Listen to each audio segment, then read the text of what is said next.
let's talk about desires.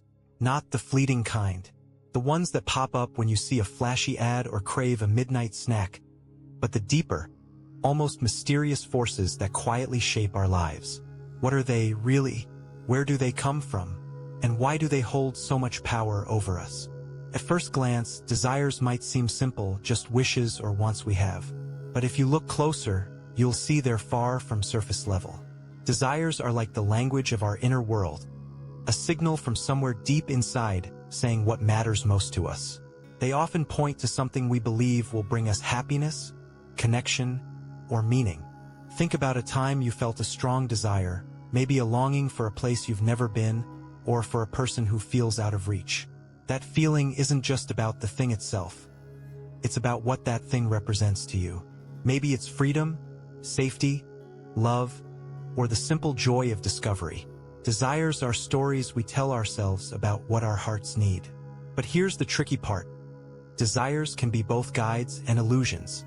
Sometimes they lead us to growth, pushing us beyond comfort zones, nudging us toward experiences that shape who we become.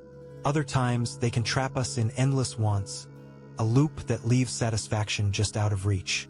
The way to live well with our desires isn't to chase every one or squash them all. It's about paying close attention, learning to listen, and sometimes having the courage to say no. To understand the difference between what our desires really want to tell us and what they just want to distract us with. In the end, desires are not just about filling gaps. They're about discovering what gives our life a pulse. And when we treat them gently, with curiosity instead of judgment, they become windows to our truest self. So next time a desire hits you, whether it's big or small, take a moment. Ask yourself, what is this really about? What is it trying to reveal? Because in those moments of quiet reflection, desire can transform from a restless urge into a quiet compass, guiding you home. The cost of holding tight. We all have moments when we clutch on, whether it's to a feeling, a memory, a person, or even a version of ourselves that no longer fits. It's natural to hold tight.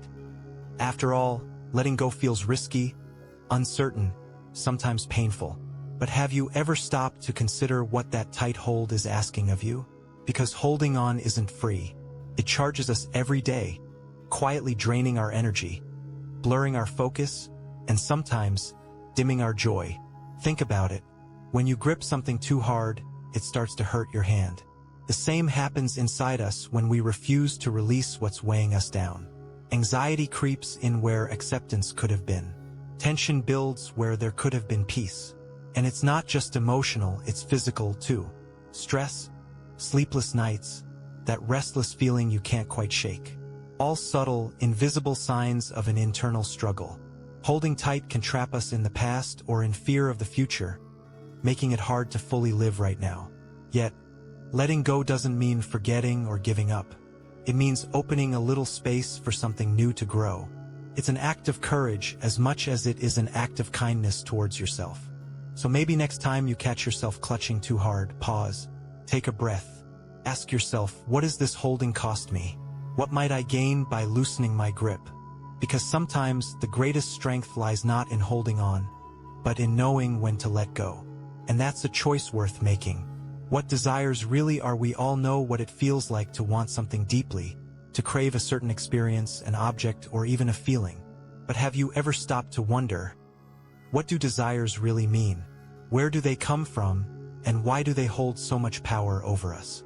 Desires aren't just simple wishes or fleeting thoughts. They're like signals from within, whispering about what matters to us beneath the surface. Sometimes they're clear and focused, the desire to connect with someone, to create something meaningful, or simply to feel safe.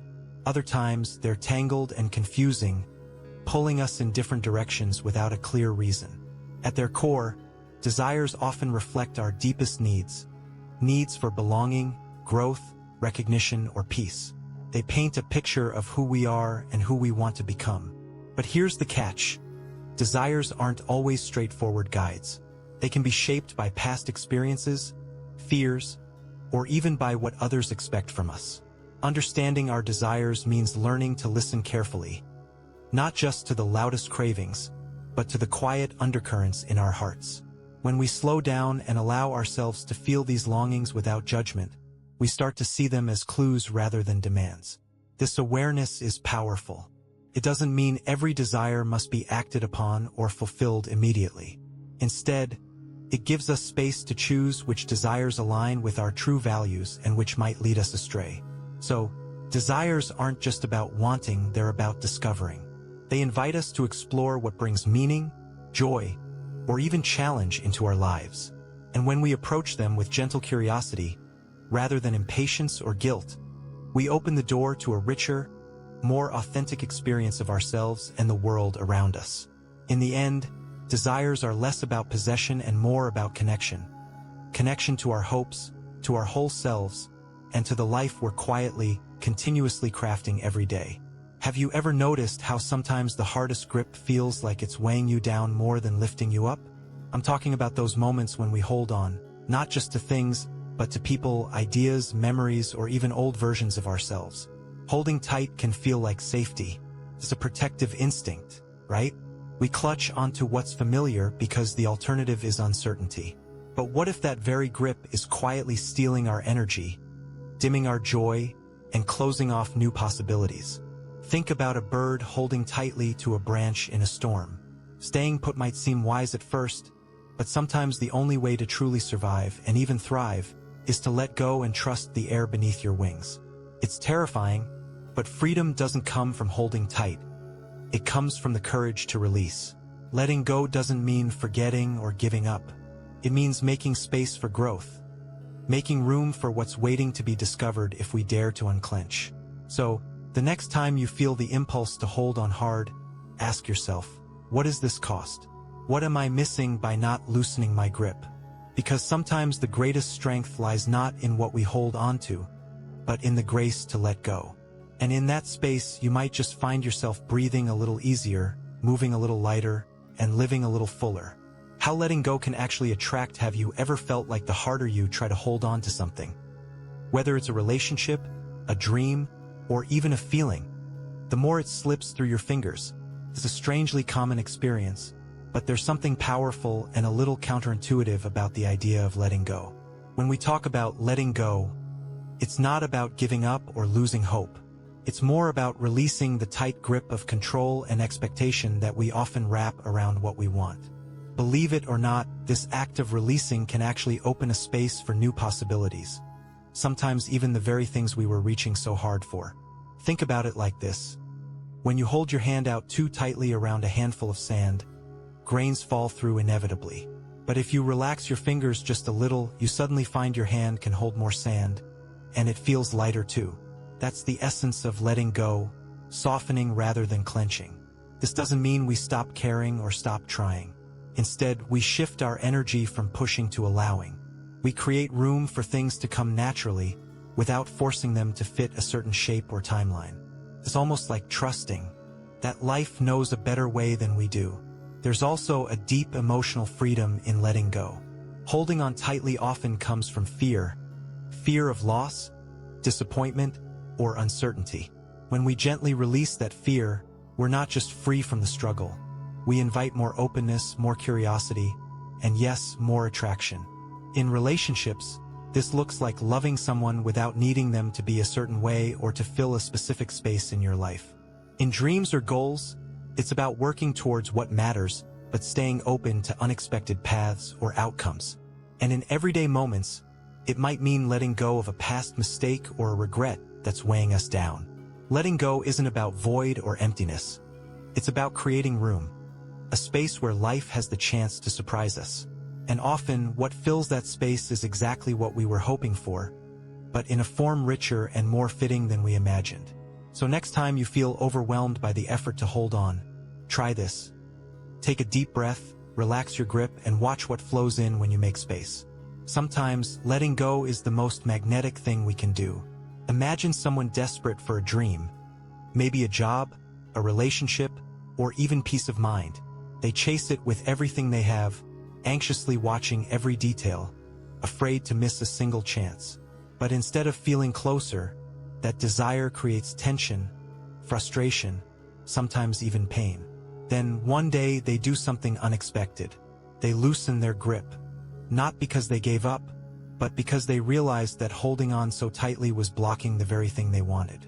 They stopped obsessing over the outcome and focused instead on the present moment, trusting that what was meant for them would come in its own time. And that's when it happened. Without the constant clutching and forcing, their dreams started to unfold. Opportunities appeared from unlikely places. Doors gently opened. What once seemed impossible began to feel like a natural part of life. Turns out, letting go isn't surrender. It's about making space. Space for the unexpected, space for growth, and space for dreams to breathe. So the takeaway? Sometimes the best way to reach for something is actually to release your grip on it. Trust the process, be patient with yourself, and know that what you desire often arrives when you stop chasing and simply allow it to come. In a world that constantly tells us to hold on tighter, maybe the real courage is in letting go. We all face moments when loss feels overwhelming, whether it's a missed opportunity, a relationship that's changed, or a dream that didn't unfold as planned. Those moments can sting deeply, and it's natural to feel stuck or defeated. But what if we could shift how we see loss? What if instead of an ending, it became a quiet invitation to grow? Reframing loss as a form of growth starts with gentle self-compassion. Instead of labeling a setback as failure, try to see it as a chapter where something new is quietly taking root beneath the surface. Growth isn't always loud or visible right away. Sometimes it's the small, almost invisible changes, the way you become more patient, more aware, or more resilient that truly matter. And speaking of small, this is where micro-goals come in. When everything feels heavy, aiming for big leaps can feel impossible. But small, meaningful steps, setting tiny targets you can accomplish each day, these become your quiet victories. Whether it's making your bed each morning, writing a few lines in a journal, or simply taking a deep breath before starting your day, these moments add up. Over time, they build momentum, helping you regain a sense of control and purpose. Alongside these intentional steps, practicing gratitude can be a surprisingly powerful anchor. It's not about ignoring the hard stuff, but about noticing the little sparks of light that still exist. Gratitude might mean appreciating the warmth of sunlight, a kind word from a friend, or the soft hum of life around you. These glimpses ground us, remind us that even in loss, life continues to hold moments worth cherishing. So if you're finding yourself tangled in loss right now, try this. See it as a seed, tiny but full of potential. Set a small goal today, no matter how simple, and find one thing, just one, to be grateful for. These small acts might not erase the ache, but they can quietly guide you forward, step by steady step, toward a new kind of strength. In time, you may look back and realize that what once felt like an ending was actually the start of something different and deeply meaningful.